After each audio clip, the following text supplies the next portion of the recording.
भोला नाम का एक किसान था। उसके पास 5 बड़े बड़े खेत थे, जिसकी जुताई बुआई मजदूर लगाकर करता था। एक बार भोला ने अपने खेत में गेहूं की बुआई करवाई। भोला समय समय पर खेतों में खाद पानी डालता रहा। इस साल भोला की फसल अच्छी हुई थी। एक दिन वह खेत में गया। उसने देखा कि फसल पक चुकी थी। खेत के चारों ओर चक्कर लगाते हुए भोला एक स्थान पर खड़ा होकर कहने लगा, फसल तैयार है, अगर समय से कटाई नहीं हुई तो बारिश के कारण खराब हो सकती हैं।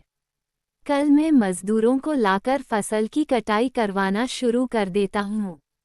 उसी खेत में एक गौरैया अपने बच्चों के साथ रहती थी।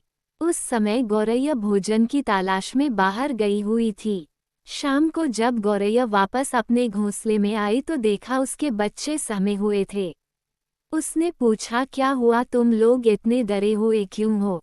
गौरैया के बच्चों ने कहा, माँ, आज किसान आया था। वह कह रहा था कि कल मजदूर लेकर आऊंगा और फसल की कटाई करूंगा। गौरैया ने कहा, डरो मत बच्चों, कल कोई नहीं आएगा। किसान अगले दिन मजदूरों को खोजने गया, लेकिन उसे कोई मजदूर नहीं मिला। कुछ दिन बाद किसान खेत देखने फिर आया। उसने फिर से खेत के किनारे खड़े होकर कहा, मजदूर तो मिल नहीं रहे हैं। कल मैं अपने परिवार के लोगों को लेकर फसल को काटने के लिए आऊंगा। किसान की बात गौरैया के बच्चों ने सुन ली। शाम को जब उनकी माँ आई तो गौरैया के बच्चों ने माँ से कहा, माँ, आज किसान फिर आया था। उसने कहा, कल फसल काटने के लिए अपने परिवार के लोगों को लेकर आऊंगा।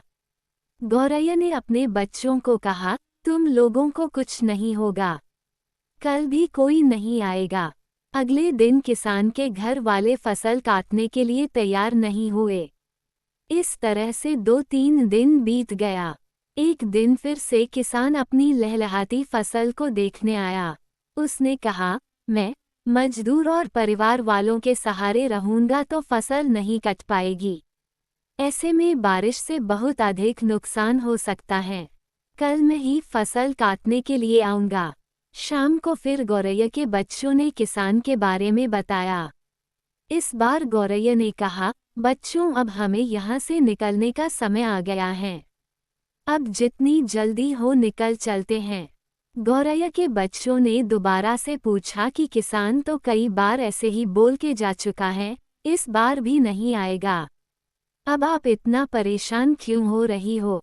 गौरैया बोली, किसान अपनी फसल को काटने के लिए अभी तक दूसरों के ऊपर निर्भर था, लेकिन अब वह इस काम को खुद करेगा, इसलिए वह कल फसल काटने जरूर आएगा। गौरैया ने अपने बच्चों को सुरक्षित स्थान पर पहुंचा दिया। अगले दिन गौरैया ने खेत में आकर देखा तो किसान अकेले फसल की कटाई कर रहा था।